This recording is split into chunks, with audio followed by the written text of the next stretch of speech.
Yo guys, it's CF here. Welcome back to a brand new video. Welcome back to the channel. Today we're back with a match preview for Chelsea versus Everton. A very tough game and a must win as well. You might think this is edited because the last 7-8 games I've said it's a must win. You might think this part of the video right now is edited. It's not.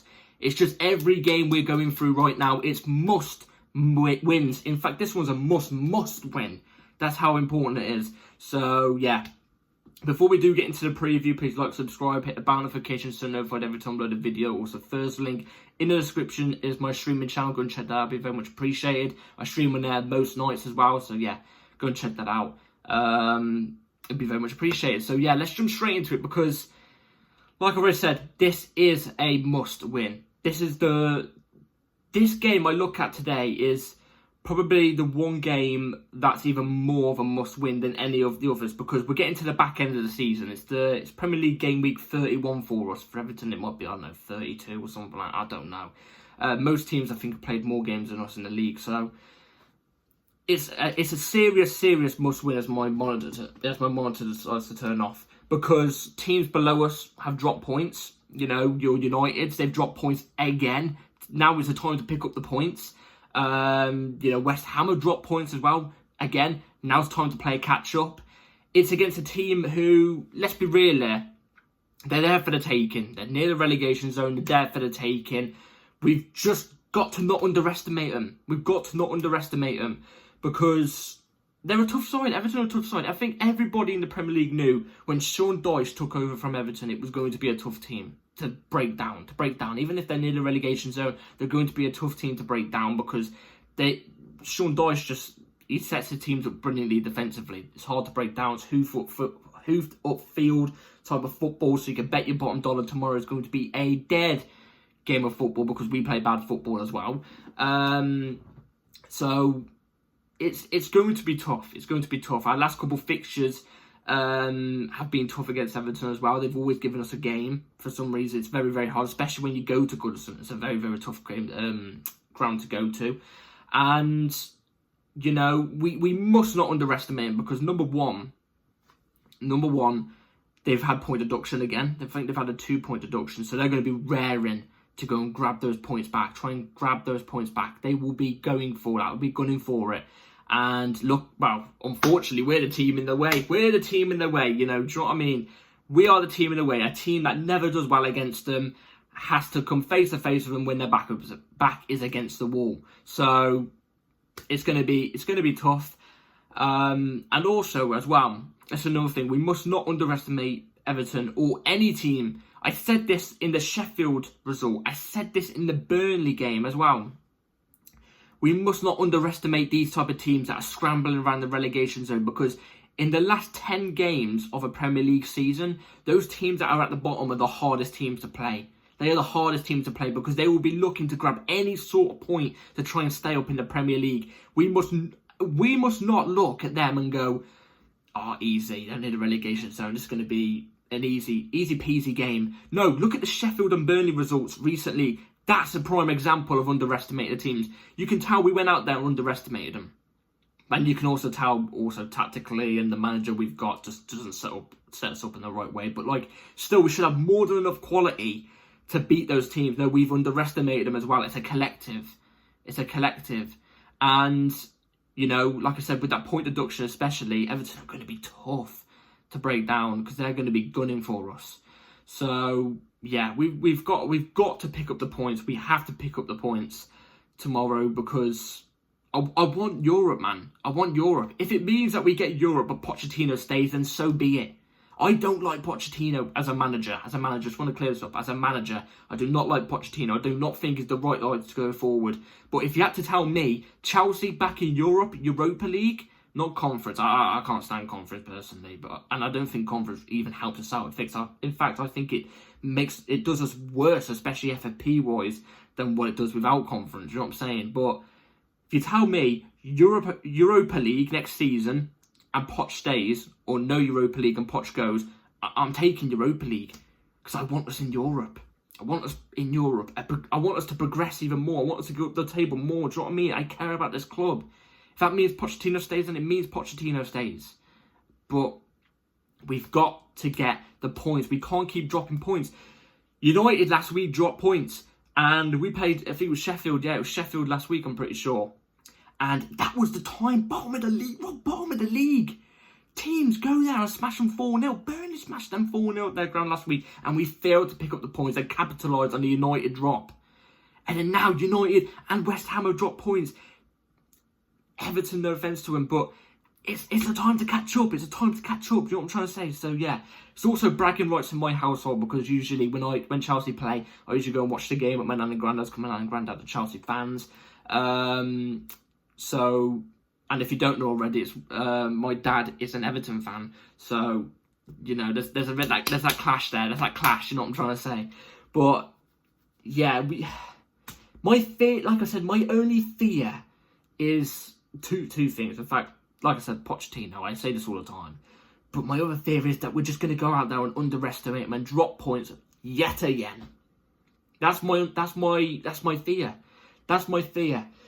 But yeah, we've got a little bit of news. Obviously, I'm not going to put it up on the screen. I'm just going to read it out, because flipping out, it just dims us down even more. But I'm going to say something after I read this out, which will make sense. So, Disasi and Enzo Fernandez joined Chelsea's injury list. Raheem Sterling and Sanchez listed as ill. 11 missed training ahead of Everton. Just want to quickly say this. I don't think Sterling's ill. I think he's now been put out the team, and I think he's going to be looking for a move away from Chelsea next season. I think so. And for me, good riddance, because I don't think he's been good enough. So, you know, there's that.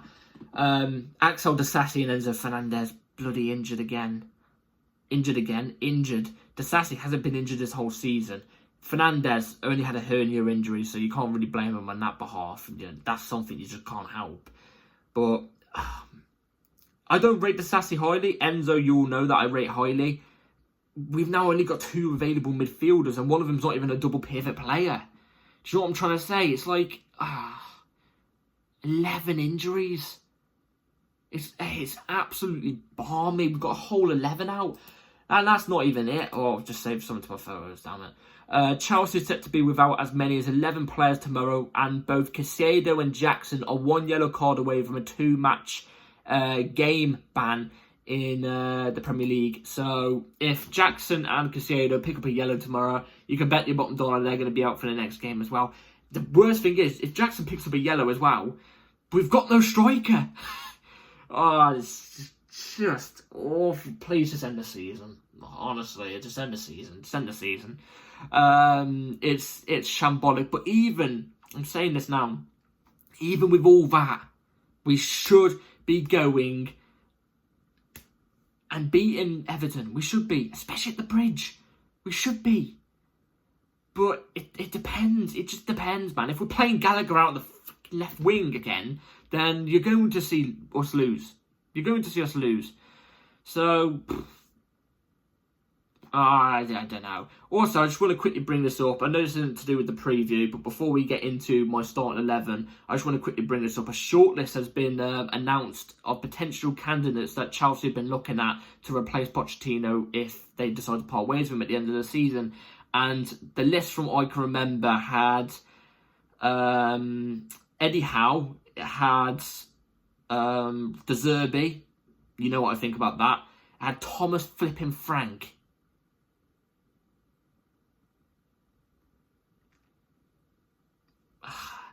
Had Arne Slot.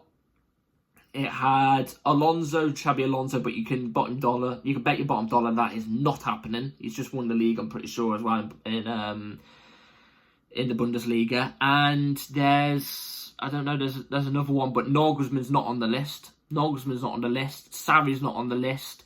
Amorim is on the list, but I don't think that's even going to happen, which is annoying. And that's about it, I'm pretty sure. Oh yeah, Hansi Flick isn't even on the list. What an absolute shambolic list. That's all I've got to say on that. Shambles list. Disgraceful. Let me know your thoughts in the comments. Now let's get into the lineup I'll go for tomorrow's game. So, starting 11 I'll go for tomorrow. I need to bring it up, damn it. So, this is the best I can possibly come up with in my eyes. So I'm going to read it out and then I'm going to go through the reason why I've chosen these players. So Petrovic in goal, Mark Cucurella left back, Thiago Silva and Trevor Chalobah as your two centre backs, Gusto right back, Gallagher and Caicedo in your double pivot, Mudryk off the left, Carney Chukwuemeka in the cam, Palmer off the right, Jackson as the ST. So let me go through why I've chosen each players and why I haven't chosen certain players. So Petrovic, standard. I mean, Sanchez is out. Sanchez, by the way, is the exact same as Sterling. I think they're faking their illness. I think they're faking their illness. The fact they can't get into the 11 at the moment. The fact they've been so bad at Chelsea. I think they're going to be going in the summer. That's my opinion. I'm going to hear that right now. Right here, right now on this video. You heard it here first. Petrovic. He's made a couple blunders recently, but I trust him. So, Petrovic. Mark Cucurella left back. Chilwell is back in the squad, but I'm choosing Mark Cucurella. I think he's been better. If you combined in both seasons from both players, I think he's been more solid than what Chilwell has, and I think he's actually been fairly decent this season. So Cucurella on the left. Thiago Silva and Trevor Chalobah. Now, the only other centre-back we have available is Badiashile. I wouldn't go Badiashile. I love Badiashile, but he's not been on form whatsoever. Not been on form this season whatsoever. Just not for this game. I can already see it going wrong if he starts this game. I'd have Thiago Silva and Trev. I think they're a bit more calmer together. They've been playing together more than what Badiashile, Thiago, or Badiashile and Trevor have. So I'd go with those two. Gusto right back, standard. I hope he's okay. I'm pretty sure he's not injured, if I'm not mistaken. If he is, then we are full on screwed. But I'm going to go with him off the right back, so I think he'll be fine. Plus, he's so vital to where we play. He's been so good this season. Fair play to Gusto. Fair flipping play. Keep it up. Always a minimum of like a 7 out of 10. I know I haven't said he's always a 7 out of 10 each game. In fact, I've barely given any players this season a 7 out of 10 in regular games. But, like, if it was a good season, he'd be a 7 or 8 out of 10. Do you know what I mean? So, yeah, it's just because the whole team dims him down. Gallagher, Caicedo, the only double pivot we can possibly go to. It's the only thing we can go to. Ugochukru's been out for bloody ages. I don't even know what's happened to that guy. Lavia, we've only seen one time for 30-odd minutes. Enzo, unfortunately, picking up an injury. These are the only two we can possibly go to in the pivot. And I think surely against Everton they should do that. Even though I will say this, Everton do have a very, very good midfielder in Onana. I think he's brilliant. And he's been linked with Chelsea before a couple of times this season. I would like him at Chelsea. I would love him at Chelsea. That's only if we went to like a 3 midfield. That scared the hell out of me. Jesus. I think that'd only work if we went to a 3 midfield. But he's very, very tough. But I think these two should be able to do it, surely. If not, oh my, we're in for a long day. Because I think it's going to be a battle in the midfield. I think tomorrow's game is going to be a battle in the midfield. Whoever wins the battle in the midfield is going to win the game. So, yeah, them two in the double pivot's the only thing we can go to. Mudryk off the left, play him, keep playing him. Every game that he's been playing in recently, for the past couple of games, like 3-4 games, maybe even 5, he's been really solid. He's been really, really solid. Keep it up, keep playing him. I dare to say this, but I think if he plays tomorrow, I think he's going to score. I think he's going to he'll get a GA, I think, tomorrow if he plays and if he starts. So, I'll go with that. Carney in the cam. I get it, we could go with Palmer in the cam and Madueke off the right. I've not chose Madueke, unfortunately, even though I think he had a decent game against Sheffield. He scored a great goal, but I just think the other three have been better in terms of quality recently. But if Madueke did start, then I wouldn't mind it. I wouldn't mind if Madueke started instead of Palmer for tomorrow. The only reason why I say that is because Palmer in the last game wasn't that great, but at the same time, he was playing that position. So, if you choose Madueke or Palmer, I do not mind for tomorrow. But anyway, moving on to Carney. Carney has to play no matter what, I think. He has to play tomorrow no matter what. He deserves a start for God knows how long. He hasn't started the game for God knows how long that he full on deserves. He deserved to start the last game, but he didn't. So I'd go with that. I'll go with him in the cam tomorrow. I think it's the only one that we could possibly pretty much go with in that cam that makes sense. Palmer off the right. He's been great this whole season, Palmer. Great. He's had a couple of iffy games. Not terrible games, but he's had a couple iffy games where he's not been amazing. The last game was one of them as an example. But he's had a rest. He's had a rest. Surely he gets to play off the right tomorrow. If he does, I think you do well like he usually does. So I've got no problems with him there. Jackson. He's not been that great the past couple of games either. He needs to start racking up some more goals. He's been stuck on 9 goals now for God knows how many long. God knows how many long, Jesus. God knows how long. He's got to rack up more goals. And like I say in every single preview, my only problem about Jackson is he drops too deep too much. He does it well. He drops deep, links up the play, sets us up on a counter-attack or an attack really, really well. Brilliantly. But he's never there in time in the box, or being a nuisance in the box, or, you know, being hungry in the box, smelling blood. You know what I mean? He's not.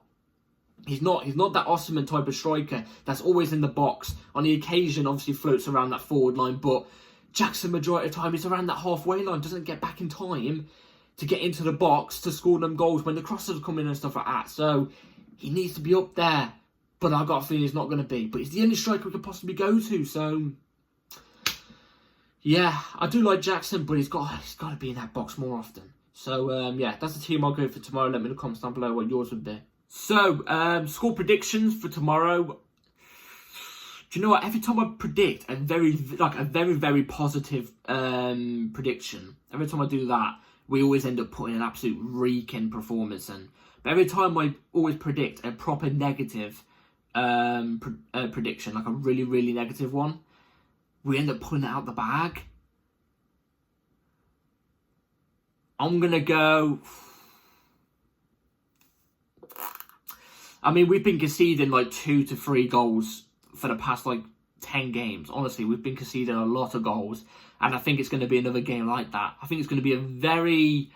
how do I describe it? I think it's going to be a very close game, but not great on the eye. Not great on the eye. I think it's going to be Chelsea 3. Oh my God, I can't believe I'm saying this. It's going to be Chelsea 3, Everton 3. I can already see it. Now, you're probably thinking, very boring game, but 3-3. Yeah, you're wrong. I'm going to go 2-2, actually. I'm going 2-2. I think it's going to be 2-2. I just don't see... The past 2 results against really, really crap teams, Burnley and Sheffield, have really, really put me in PTSD here. It's really put me in PTSD, thinking that we're just going to underestimate them and we're not going to get the result. So I'm going to go 2-2. But I can see us potentially snatching it and winning 2-1. I can see it. I don't know. This is what the past 2 seasons have done to me. This is. Do you know what I mean? It's shambles, man. Let me know your predictions down below. Being very intrigued to know. Now hit the bell notification so notified every time I upload a video, because I'll be uploading my match review an hour after the game. So be ready for that. Like and subscribe, everybody. Take care all. See you after the game tomorrow. Up the Chels. Peace.